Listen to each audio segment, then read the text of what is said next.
¿Qué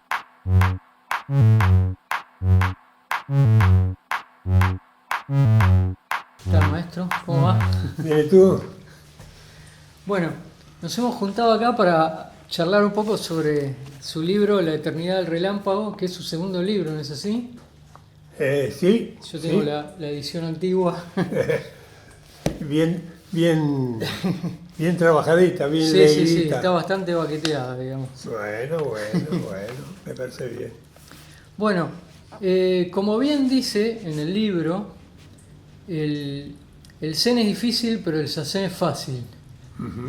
Entonces, eh, todo esto que está acá en realidad es un complemento de la práctica.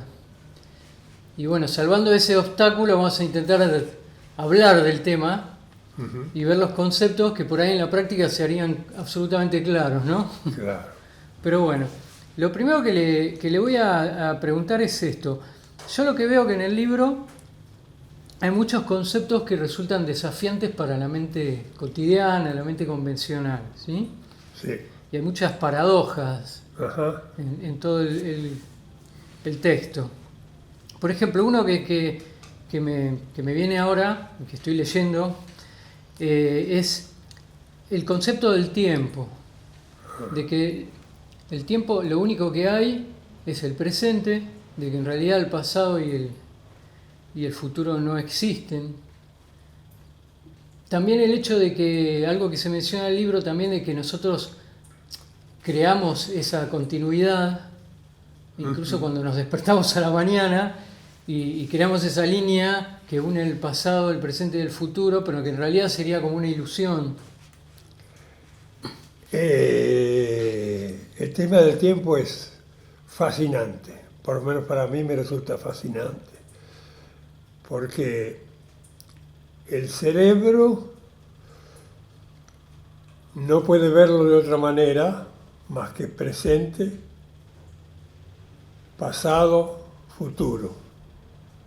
Futuro, pasado, pasado, presente, y así, como si eso fuera una continuidad. Si decimos mañana nos vamos a encontrar, nos ponemos de acuerdo a qué hora, y eso es necesario para nuestra vida cotidiana, para nuestras relaciones, para los negocios, para lo que sea. Pero eso es solamente una convención o una convención necesaria, pero es difícil explicarlo con palabras porque Claro. la palabra es tiempo también. Exacto. En la palabra hay un antes y un después, un principio y un final. Pero la vida es mucho más que eso, mucho más rica. Los animales, los pájaros, los peces, son presentes. Ellos no dicen, mañana voy a hacer tal cosa o qué voy a comer mañana. Ellos están siempre en presente.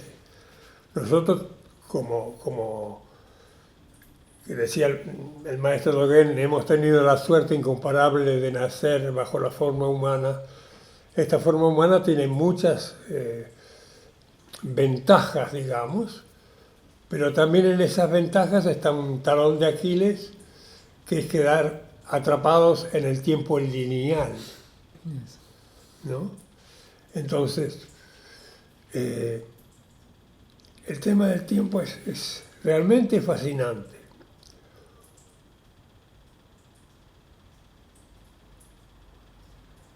Ese tiempo lineal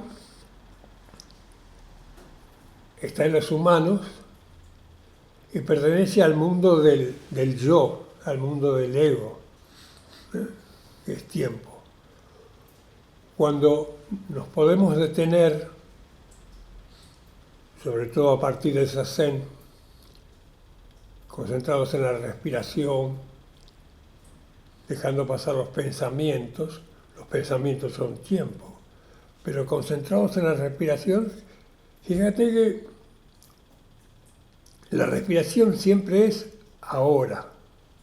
Si uno se concentra, ya sea en la inspiración o en la exhalación, siempre es presente. No puedo estar respirando mañana o respirando lo de ayer. Lo de ayer fue. Lo de mañana todavía no vino. La respiración es aquí y ahora. Y ese es tiempo presente. Entonces tenemos que tener la flexibilidad para utilizar ese tiempo humano del yo para nuestras relaciones, para nuestras comunicaciones y eso. Pero tomar conciencia de que existe, por ponerlo en palabras, otro tiempo que es más allá de ese tiempo lineal, ¿no? Recién usted mencionaba al yo, ¿no? Y otra cosa que se menciona en el libro es que el yo en realidad es una ilusión, es inabarcable, es inacible, que en realidad no hay un yo, sino que hay muchos cotidianamente, y que nosotros, así como hacemos con el tiempo, también queremos tener un yo sólido, pero en realidad estamos siempre eligiendo un yo diferente, de acuerdo a la función o lo que estemos haciendo en ese momento. O sea, ¿será por eso de que están unidos tanto el tiempo con el yo? El yo tiene memoria. La memoria es como el archivo de la PC, ¿viste? Vas guardando cosas, guardando cosas, guardando cosas. Pero cada vez que evocas algo del pasado, lo estás haciendo en el presente, ese yo lo está haciendo en el presente, y de algún modo se modifica eso. Se modifica, se modifica, se modifica, se modifica. Entonces, por eso se dice que hay numerosos yo. ¿Cuál es el yo? El yo de hoy, que está recordando algo de la infancia, no es el mismo yo de hace 20 años que recuerda algo de su pasado. Lo recuerda desde el momento presente. Entonces, desde el momento presente, ese es un yo, por decirlo, nuevo. Lo que pasa es que la mente, como tiene el archivo ese... Necesita crear una continuidad. Claro, claro. Además, es interesante porque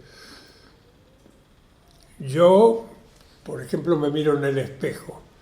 Me miro en el espejo cada vez que me levanto en la mañana, me lavo la cara, etc. Y un día descubro, pero tengo una cana, o tengo unas arrugas. Es decir, se cae esa imagen del yo que tenía en mi archivo y aparece una nueva imagen. Y a partir de ahí se va creando distintas imágenes que no tengo, ¿no? Parecía ser que en la práctica hay muchas cosas que se comprenden, ¿no es cierto? Entonces, por ejemplo, cosas que vi que se mencionan en el libro, es que en un cierto momento es como que se hace cargo otra cosa. Acá usted lo menciona como el Dharma, ¿cierto? Como que hay un orden universal, por ejemplo, que de repente se hace cargo si uno es capaz de soltar y dejarse llevar y abandonar todo lo que sea, bueno, las particularidades del ego y del yo en la práctica misma. ¿Qué es eso que se llama Dharma, digamos, ese orden universal?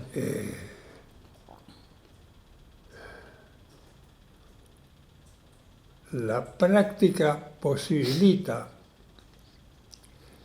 que yo pueda, dentro de la sangha, dentro del zazen, por ejemplo, abandonar ese yo temporal, ese yo con me gusta, no me gusta, con pasado, idea de futuro, y entregarme al momento.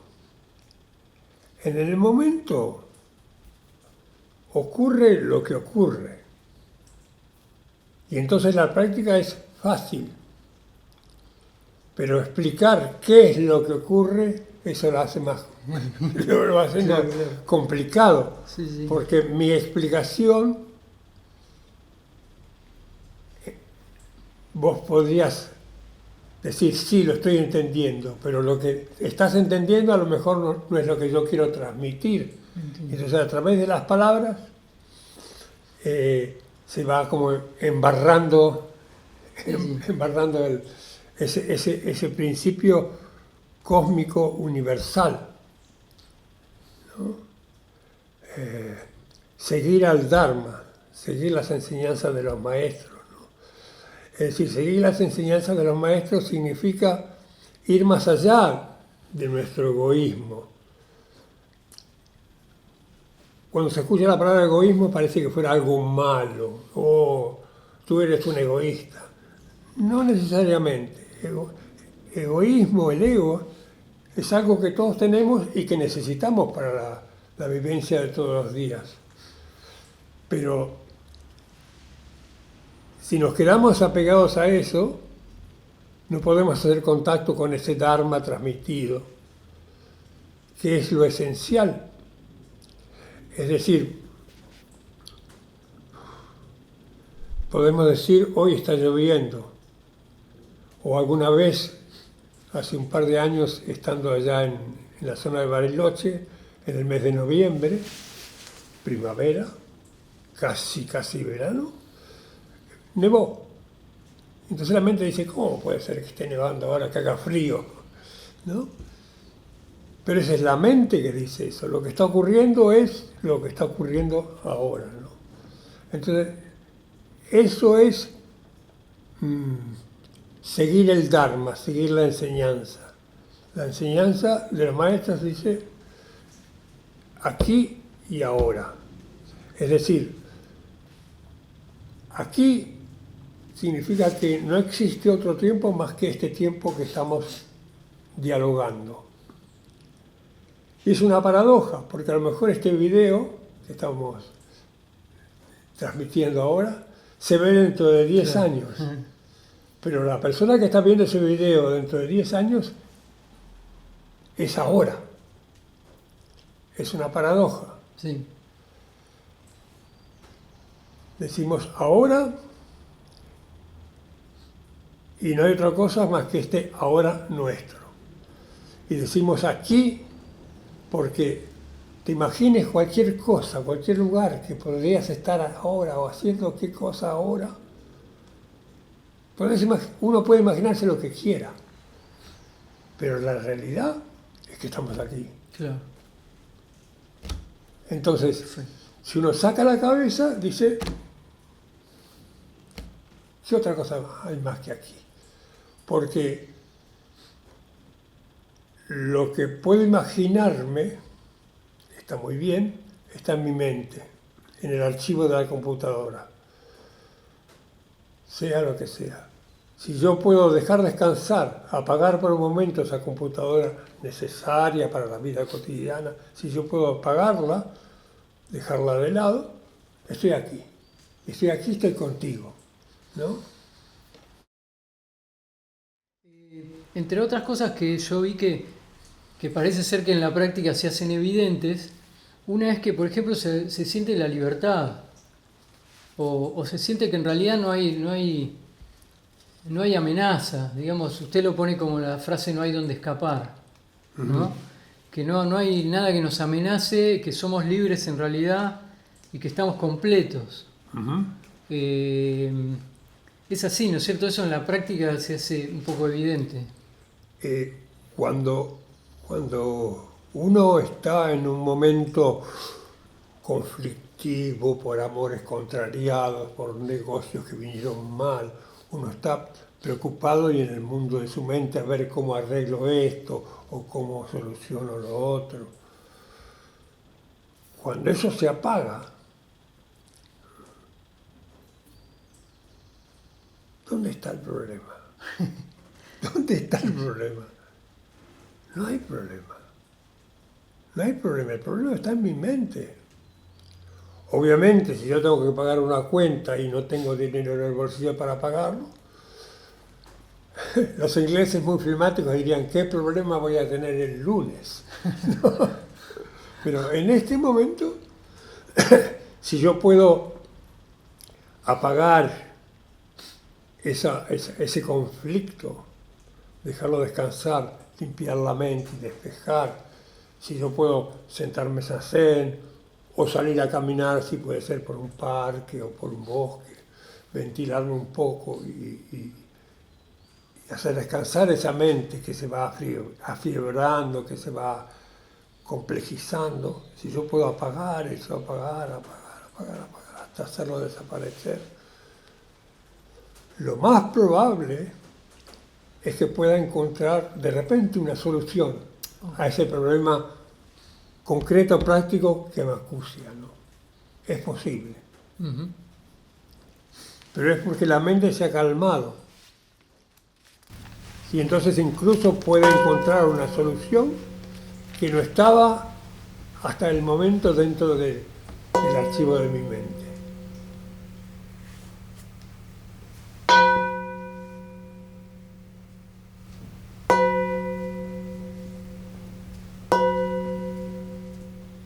Otra cosa de que se menciona es que en cierto momento de la práctica uno puede como beber de la fuente, se llama usted, ¿no? Y incluso habla de hablar desde la fuente. Y yo me imaginaba que en realidad todo lo que está recogido en el libro, que fue recogido en expresiones que usted tuvo en los Zazen y en la Sejin, son cosas que salen de la fuente, digamos, ¿no?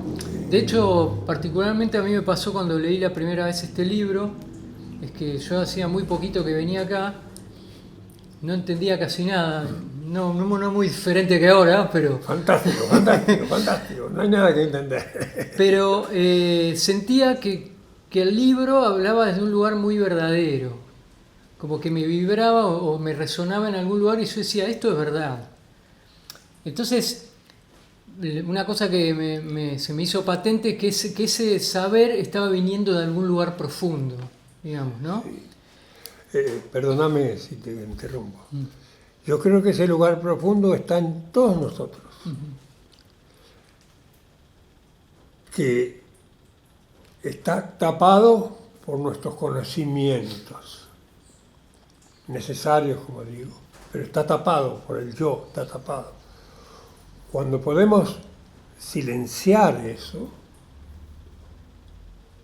ese conocimiento profundo surge Emerge. de una parte. Hasta donde sé, lo poco que sé. Jung lo llama el inconsciente colectivo, ¿sí? Y los maestros pueden llamarlo la sabiduría cósmica. Es decir, en alguna parte del universo o del inconsciente colectivo, eso está, pero no lo podemos ver ni percibir porque estamos muy ocupados en nuestro pequeño mundo del yo, del aquí, de las cosas que pasan, de nuestros pequeños problemas cotidianos. Pequeños problemas que de repente no son tan pequeños, porque de algún modo tenemos que vivir en este mundo terrenal, material, que tiene sus problemas, pero en la medida en que podemos hacer un alto, y para eso Zazen es muy efectivo, hacer un alto y descansar de la mente, descansar. Por eso los maestros dicen, Zazen es retornar al hogar, es decir, donde uno se puede sacar la faja, sacarse los zapatos, aflojarse, descansar, relajarse, apagar todas las luces de la computadora y de repente algo desde el inconsciente colectivo puede caer, te aparece. Y entonces esa es la fuente original. Yo creo que todos lo tenemos y eso fue de algún modo sin saberlo. Cuando descubrí que el Buda Sakyamuni, el fundador, por decirlo de alguna manera, del budismo, no era un ser especial, no era un dios, un semidios, era una persona común y corriente como cualquiera de nosotros. Y él pudo, cuando renunció a todo, cuando apagó todas sus luces, cuando dijo aquí me quedaré, de repente, ¡pac!, hizo la conexión. Y entonces, Zazen es muy efectivo porque esa conexión es posible y es posible para todo el mundo. en la medida en que uno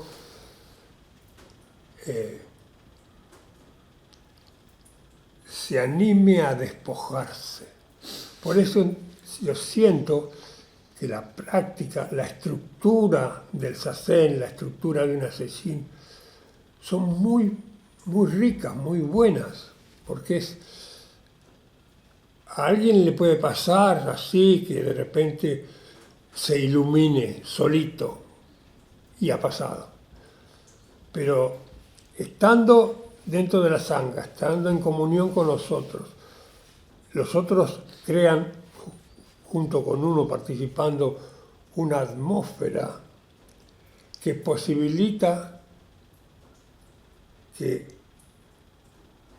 se pueda entrar en el silencio y que esa luz, llamémosle iluminación, o que ese contacto con el inconsciente colectivo caiga o penetre o entre. Uno no lo puede buscar, uno tiene que prepararse para. Hablando de lo que es la vida de un practicante comprometido con el zazen, digamos, ¿no? Me pareció entender que el practicante comprometido de zazen tiene como núcleo la práctica del zazen, y obviamente después tiene una vida cotidiana, tiene un trabajo, cosas, tiene relaciones. Seguro. Pero siempre vuelve, digamos, a la práctica donde encuentra su equilibrio, Uh-huh. ¿es así? Y después, bueno, en el mundo de su trabajo, de sus relaciones, un concepto que aparece es el samu, ¿no es cierto? Uh-huh. Que bueno, acá se lo explica más bien en el contexto de una sesshin, pero supongo que el samu se puede aplicar en todos los trabajos, digamos, que uno hace Uh-huh. cotidianamente, ¿no es cierto? Y bueno, una cosa que usted comenta, que de la cual hace mucho hincapié, es el no dejar cosas sin terminar, Sí. ¿no es cierto? Sí. No dejar cosas sin terminar. Ese es un punto muy importante, ¿no? Comienza, termina, comienza, termina, comienza, termina, comienza, termina. Si no terminara la extracción, no podría venir la inspiración.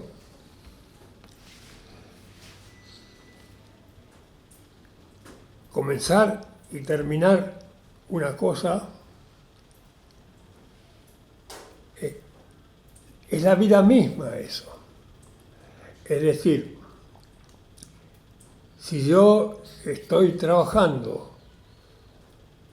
y teóricamente termino de trabajar y me voy a mi casa a descansar, pero mentalmente no lo terminé, estoy llevando ese trabajo a mi casa y estoy teniendo mi casa con eso, ¿no? Es importante terminar, porque terminar es la posibilidad de poder empezar algo nuevo, terminar. A veces pongo el ejemplo de abrir y cerrar una puerta, ¿no? Es decir, yo abro una puerta, entro a la habitación para tener privacidad, por ejemplo, cierro la puerta. Cuando cierro la puerta, lo exterior queda afuera y estoy ahí, en ese lugar. Claro. Yo puedo estar en ese lugar. Si yo termino realmente con mi trabajo, realmente, físicamente y en mi cabeza, puedo estar en mi casa, sin el peso del trabajo encima que está ahí. Si yo, por ejemplo, me quedo entretenido hasta muy tarde mirando la tele o algún Videojuego. Sí, Un videojuego. un videojuego, lo que fuere. Cada uno puede entretenerse como quiere, pero si no lo puede terminar, eso se lleva a la cama, se lleva al sueño, y entonces el sueño es más. Puede ser muy movido, puede tener fantasmas y cosas. Y después también habla ahí, bueno, dice por ejemplo que si los demás están activos, están trabajando y uno está mirando de afuera o está evitando hacer el trabajo, digamos que no está contribuyendo también. Eso es parte del SAMU, ¿cierto? Eso es parte del SAMU. Y eso es trasladable al trabajo cotidiano de uno, en todos. Sí. A ver. Uno va a un trabajo, lo que sea, y por eso recibe un dinero, lo que sea, y eso es necesario. Pero si yo trabajo exclusivamente por el dinero y estoy pensando en el fin de semana que voy a descansar, ahí se me complica. Mi mente empieza, es perturbador eso. No hay presencia en lo que se hace.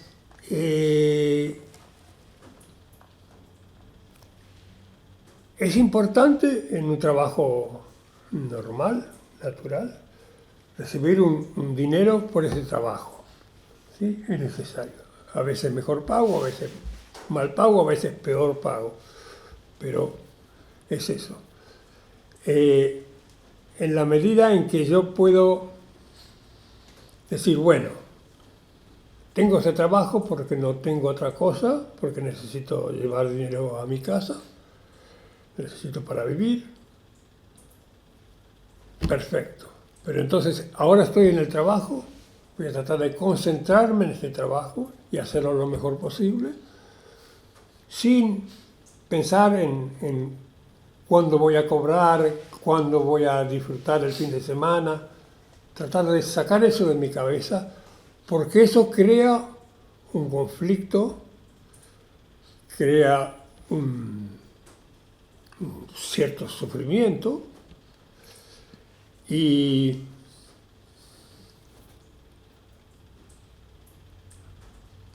la vida se complica en la medida en que nosotros dentro de la práctica de Zazen tenemos lo que hablaste, el SAMU, que es el trabajo, y realizamos ese trabajo junto con los otros y sin elegir el trabajo. Es decir, no hay una jerarquía de que hay tareas que son... No la hay. Es decir, la mente ahí no interviene. Entonces, alguien podría decir desde afuera, sí, pero en mi trabajo está el jefe, están mis colegas que me empujan a ver quién ocupa mi sillón. Es distinto. Si uno puede practicar el SAMU dentro de la Sangha, puede empezar a aflojar un poco las tensiones de su trabajo cotidiano. Y si es un trabajo muy insatisfactorio, bueno, tiene que animarse a dejarlo. Eso es fuerte, pero tiene que animarse a dejarlo, hasta poder encontrar otro. Porque el hecho de trabajar, el trabajo es necesario para conseguir el alimento, para mejorar, limpiar el lugar, para lo que fuere. El trabajo es necesario, la acción física es necesaria. Y entonces, eso cuando se hace junto con los otros, es en beneficio de todos, sin de este o el otro en particular. Es en beneficio de todos, ¿no? Y esa sería la idea del SAMU, ¿no? Y que no hay tareas, por ejemplo, bueno, las tareas rústicas no son de menor categoría que las delicadas. Es muy interesante eso, porque a alguien le dice, tu tarea va a ser crear un arreglo floral. Consíguete un florero, te vas al jardín y acá están unas tijeras, prepara un florero. Y a otro le dicen, tú vas a limpiar los baños. ¿Sí? Y entonces la mente dice, los baños es feo, es sucio, es la merda, está todo ahí, nuestra parte, digamos, nuestros desechos. Escatológico. Claro, escatológico. Y acá está la vida, la creación, la belleza. Eso es lo que dice la mente. Pero si uno aparta la mente, esta tarea de crear este arreglo floral y la tarea de limpiar los inodoros, los baños, hay una película muy interesante de Bill Wenders, Perfect Days, Sí. se llama, que Del limpia año los pasado. baños. Sí, sí. Él limpia los baños. Me acordé ahora, me vino a la Sí. mente. No hay tareas indignas, no hay tareas mejores y peores. Es la mente que está condicionada, que dice que esto es mejor o esto es peor, pero no la hay. Bueno, otro concepto que aparece muy claro en el libro es el concepto de fusé, que sería dar. Y lo que me parece muy curioso es que usted lo describe como que obviamente, aparte del hecho de ser generoso en el dar, también es un dar cuando se recita el sutra, cada sílaba es un dar, o cuando en la respiración, cuando cada exhalación es completa, la inhalación también, como si el fusé fuera no quedarse con nada, entregar todo en cada acción. ¿Puede ser que sea por ahí? Sí. Pues es una gran enseñanza. Y ese es, porque la enseñanza de los maestros no viene del ego de los maestros, sino que es una enseñanza que han recibido, como digo, desde el inconsciente colectivo, han recibido. Y esa enseñanza del Fusé es fundamental, diría yo, fundamental, porque hay que empezar dando. Nosotros, cuando uno va a hacer yoga o gimnasia, hablan, inspiren, respiren, inspiren. Hay que empezar exhalando, vaciando los pulmones. Cuando más das en la exhalación, más podrás recibir. Si uno da poquito, para recibir poquito. Ese es un concepto que se puede entender perfectamente.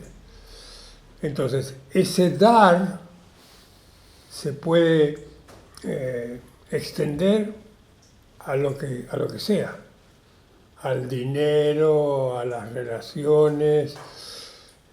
Hay un poema de Ryokan que a mí me gusta mucho, que dice, no digas que en mi choza no hay nada. La ventana está llena de aire fresco para compartir contigo. Es decir, ese es un principio universal, ¿no? Que en nuestro egoísmo quisiéramos recibir y dar poquito. Pero eso es lo que nos mantiene en el sufrimiento. Entonces, el Fusé, que es el primer principio de los principios del Bodhisattva,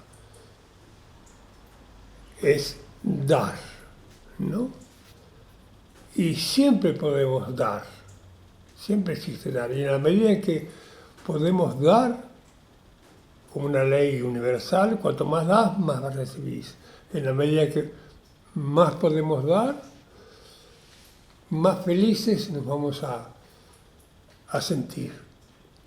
El común de la gente piensa que si doy todo, me voy a quedar sin nada.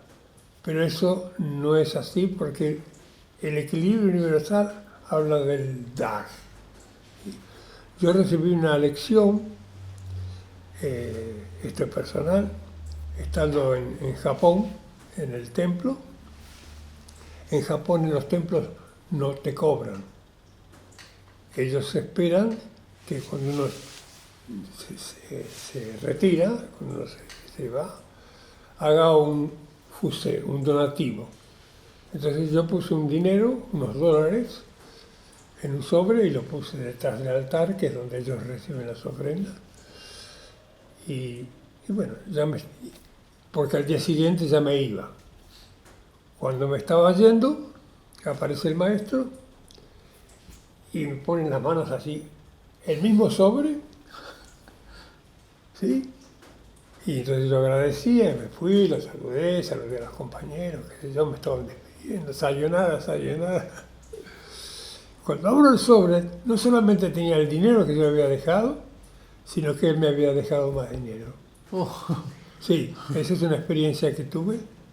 Me tocó esa vez, las otras no, pero esa vez fue así, fue una enseñanza muy buena, porque en Japón ya casi es una forma, una tradición, ¿no?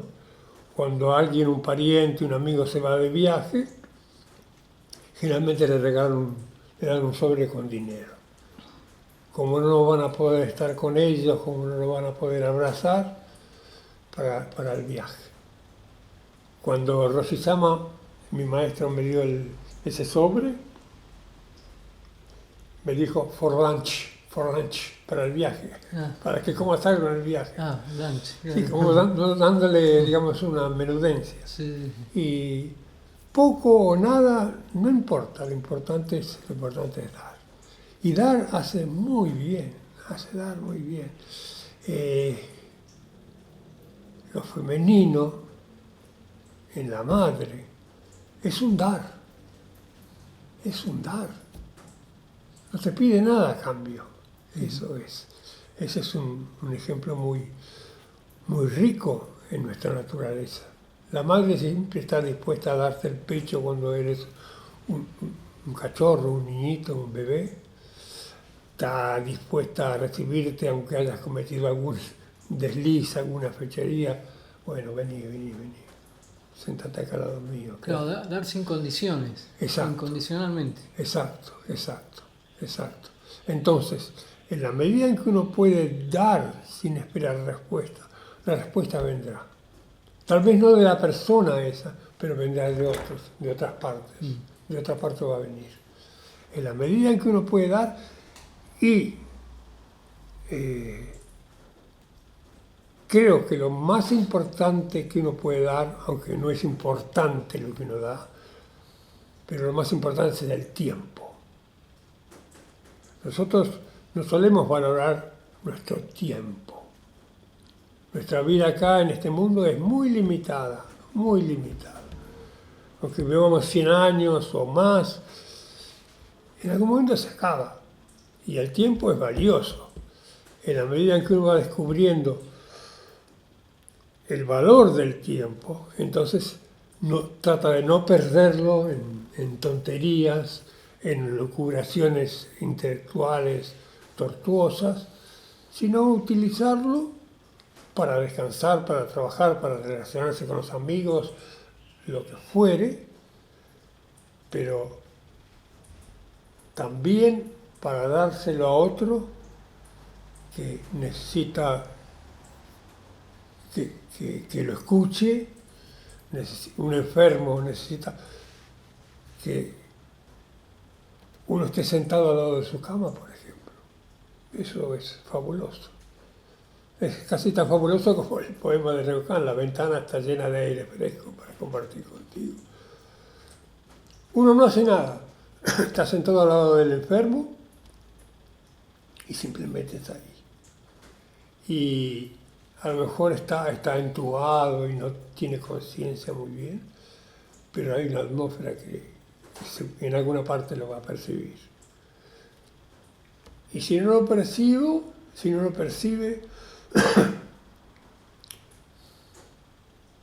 puedo sentir, sin llegar a pensarlo, la satisfacción de dar. Dar. Cuanto más da, más se recibe. Eso. José, muy importante. Se hace mucho hincapié en la postura, ¿no? En el zazen. Y hay a ver si lo encuentro acá, que lo anoté, que la forma y... La forma y el vacío. Eso, la forma y el vacío son lo mismo. Y que trabajando con la forma, uno también está trabajando con lo interior, digamos, con lo intangible, ¿no? Seguro. Entonces lo que decía el libro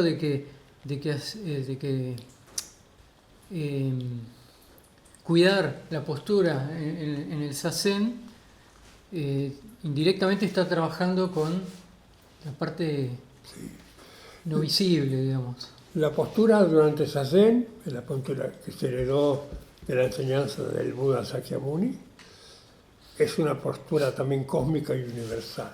Es una postura que nuestros indígenas se sentaban así, los bebés, vos y yo nos sentamos así, cuando todavía ni sabíamos hablar. Es una postura así universal. Más allá de Zazen, y se podría hablar mucho de esa postura, pero más allá de Zazen, la postura en la calle, la postura que tenemos ahora, la postura caminando, la postura sentada, la postura acostada,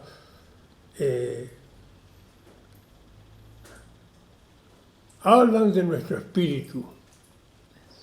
Si nosotros estamos deprimidos, cansados o tristes, vamos a estar inclinados con la cabeza caída, con poco poder de respiración, y eso invita a una mayor tristeza. Y está bien, hay momentos que uno necesita llorar y está bien, pero modificando la postura se modifica nuestra conciencia, se modifica nuestra actitud frente al mundo. ¿Sí? Si yo miro la vida así, la miro con nostalgia, con melancolía, con ciertas dudas, no sé qué va a pasar. ¿Sí? Si yo la miro así, la vida es como una lucha con la cual tengo que encarar y pelear para conseguir y obtener.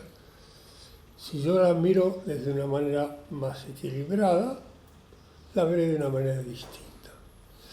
Y al mismo tiempo, eso, entre comillas, me ayuda a encontrar mi equilibrio, pero también crea una atmósfera y crea una influencia con los otros. Claro.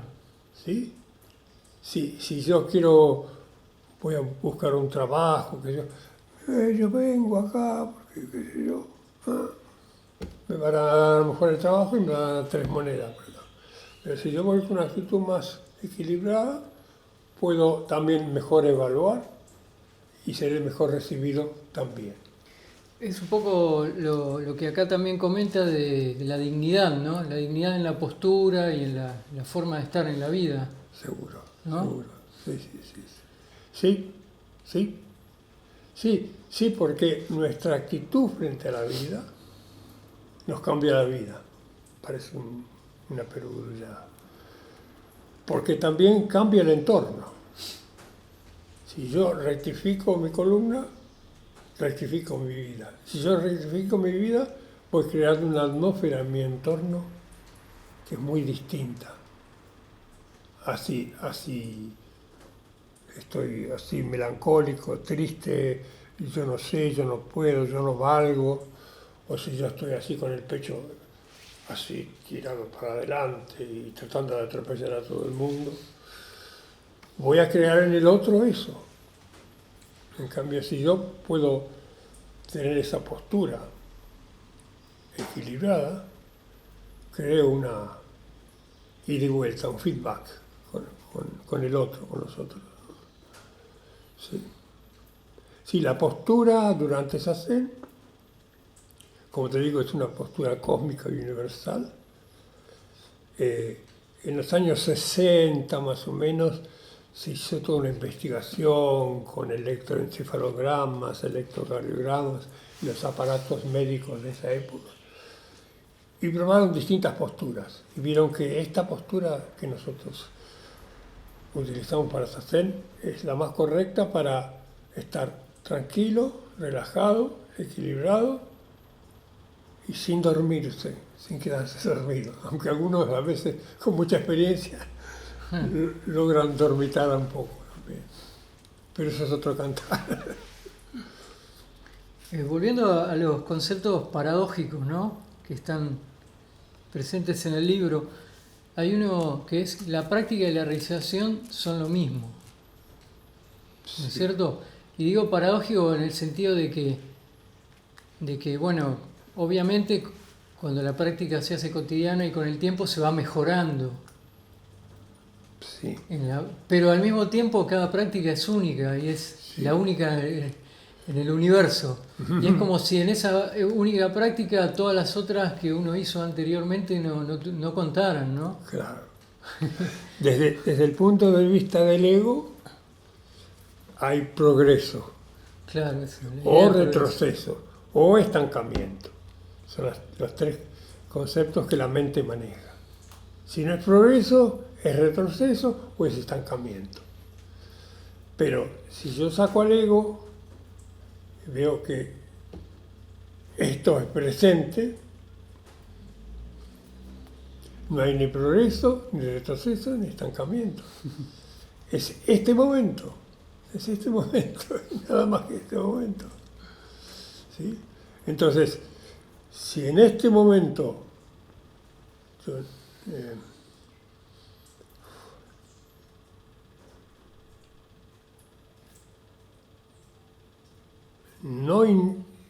en este momento debo intentar ir hasta el final, dar de mí lo mejor que pueda y entregarme totalmente, que eso fue lo que hizo el Buda. Dijo, renuncio a todo lo demás, me entrego a esto, a quedarme completamente quieto y mentalmente lo más vacío posible.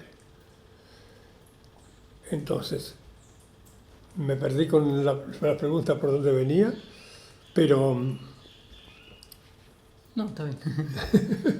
Era de cómo la práctica cotidiana crea como una especie como de avance, pero que en realidad cada práctica es única y que parecería que no cuenta la anterior, digamos. Sí. Eso es lo que decíamos. Eso es la práctica. No. Sí, se insiste en La eso. idea de progreso y retroceso no. Pero es que la vida es así. La vida es así. La vida es así. Nuestro ego dice, ya no sos el de antes, ¿cómo has cambiado? Me has desilusionado. Yo pensaba de vos que eras de otra manera, bla, bla, bla. Antes a vos te gustaba y ahora. Todo eso es una cuestión de la mente. Claro. Si yo puedo decir, ahora es ahora,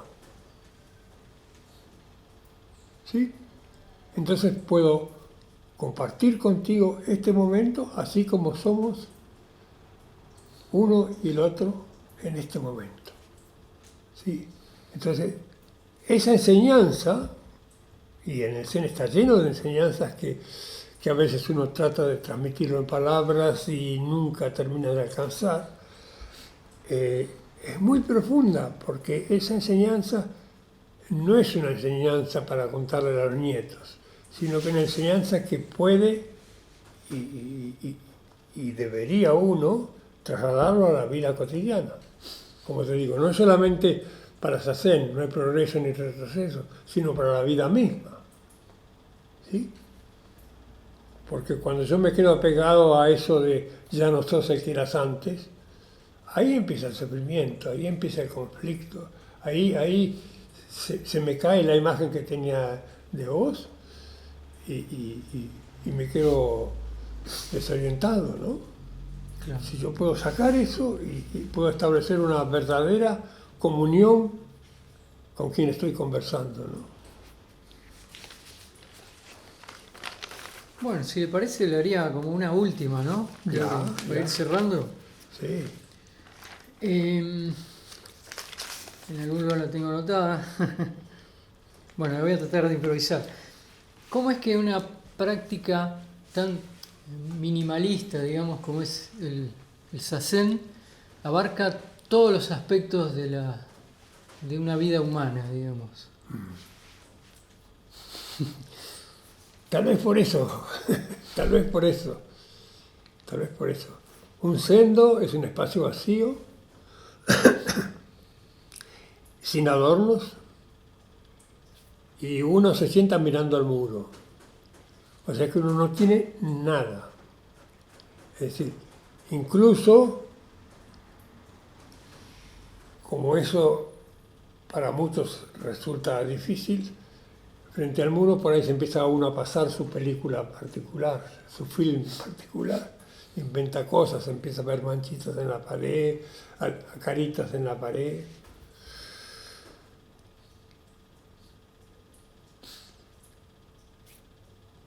Lo que hace la práctica de esta Zen, la estructura del Zen, es ponerte en contacto con tu ser esencial. Por eso hay un koan que dice, ¿cómo era tu rostro original? ¿Cómo era tu rostro antes de nacer? Es decir, ¿cuál es tu ser original? Es decir, más allá del yo, más allá de ese yo heredado de los padres, heredado de la cultura, con su idioma particular, en la época que te tocó nacer, el siglo XXI ahora. ¿Cómo es tu vida? ¿Tu esencia? ¿Cuál es? Y entonces, en esa esencia están todos los matices del ser humano. Está toda la naturaleza. Uno puede tomar contacto con eso. Es decir, es natural que si uno se golpea con un martillo un dedo le va a doler, se va a sentir mal, pero casi todo, no solamente ese dolor, sino que casi todo lo estamos refiriendo a nuestro ego.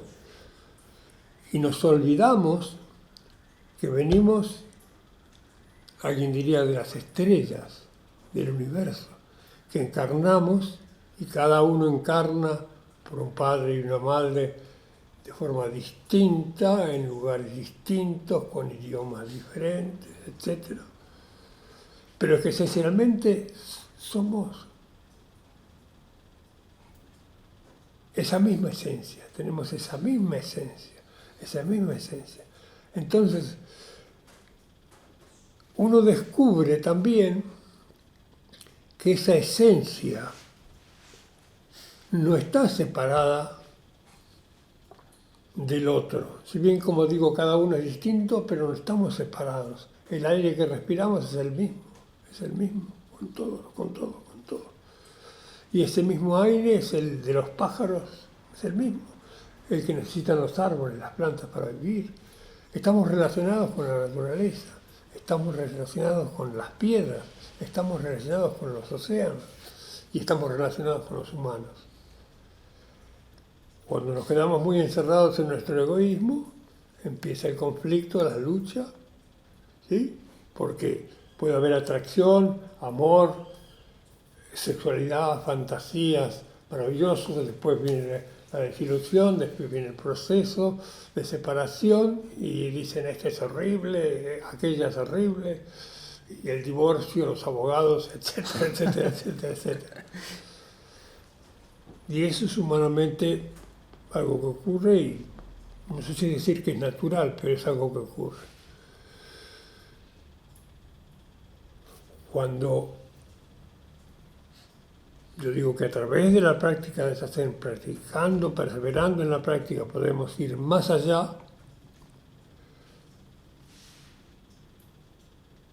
podemos establecer ese verdadero contacto. En la vida cotidiana yo pienso A, vos pensás B, y en algún momento podemos chocar. No, que es B, no, que es A, y Nos damos cuenta de eso y de repente digo, paremos. Vos te sentás ahí, yo me siento acá, respiro, tranquilo. Sienten que los dos tienen razón. Los dos o ninguno. No es tan importante tener razón. Lo importante es que a lo mejor estamos discutiendo por algo que no es tan importante. Y que como seres humanos podemos volver a conectarnos como seres humanos. Y eso puede ser con un hombre, con una mujer, con un anciano, con un niño. porque también puedo relacionarme con el árbol, con el gato, con el pájaro.